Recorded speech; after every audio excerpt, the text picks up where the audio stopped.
September is National Prostate Cancer Awareness Month.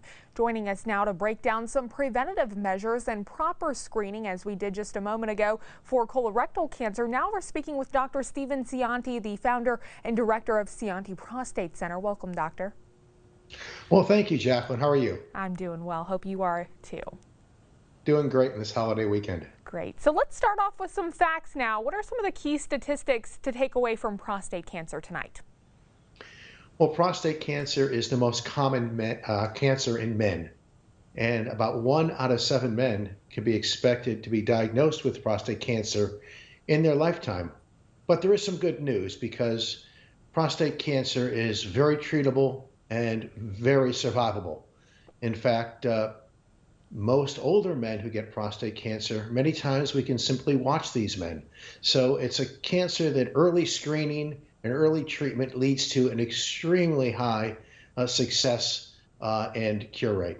So, what are some of the risk factors and age groups that this typically affects? Can we see this in younger aged men, or is it typically something that develops later in life? Well, usually it's a cancer that develops later in life. So the older the man gets, the more likely we may detect some cancer in the prostate. But there's certain high-risk groups. So men who have a positive family history, that is, if dad had prostate cancer, if a brother has prostate cancer, then that man is at higher risk, and we recommend screening earlier in those gentlemen. African American men are particularly at higher risk, and that's a group that we also recommend early screening for. So what about symptoms? Is this something that you would typically see ongoing symptoms for, or can it really be symptom-free? Most of the time, it's symptom-free. The only sign that a man is at risk for prostate cancer would be if he had a blood test called the PSA test.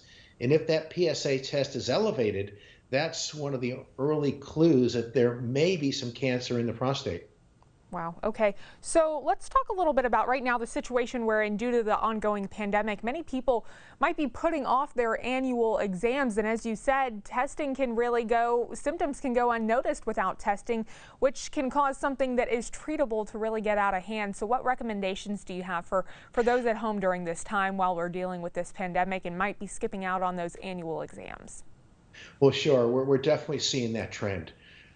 But I think it's important, certainly as the pandemic begins to get less scary for people, it's important to keep those annual visits with the primary care physician, because part of an annual physical for most men, certainly men in their 50s and early 60s, is going to include a PSA test. So it's very important to be sure that men aren't delaying their annual physicals. Now, a few months doesn't make any difference, but certainly we don't want to miss this for a period of a year or more. So it's important, keep up with your annual wellness physicals. And I'm finding that most of my colleagues, certainly in the Sarasota area, are now seeing patients again for their wellness visits. So that's optimistic. That's good to hear. So you mentioned a statistic, fact numbers there, that 1 in 7 men will have prostate cancer. Was that correct? That's right. It's the most common man's cancer today. Now, fortunately, although 220,000 men a year we can expect to be diagnosed, about 30,000 men a year will die of prostate cancer. So it's a cancer that's common, but if caught early, fortunately, most men will never die of this prostate cancer. Are there any efforts being made right now to reduce that number so less people are getting this type of cancer? Well, we still don't know for sure what causes it other than genetics, but we think that lifestyle is important. And that's something I always stress to my patients, is that, a healthy lifestyle is very important. Proper diet and exercise seem to be major risk reducers. So as in most things, a healthy lifestyle goes a long way towards reducing cancer risk in prostate, as well as many other cancers. Certainly. Anything else that our viewers can know about tonight to help reduce their chances, or preventative measures to develop this condition? I think men should know their PSA number. So the same way, if you're worrying about heart disease, the cholesterol number, I encourage men to know what their PSA number is. ask your primary care doctor to be sure you're getting a PSA. And then if the PSA is abnormal, get further evaluation to see whether or not there's the possibility of an early prostate cancer present.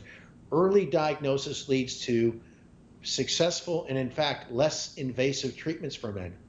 Okay, and you mentioned that PSA number. Is there a baseline that is considered normal that maybe folks at home, they may know their PSA number but don't know if it's where it lies on that scale?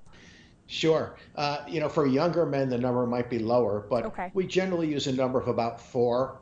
If that PSA is over 4, that should be an alarm that a further look is necessary.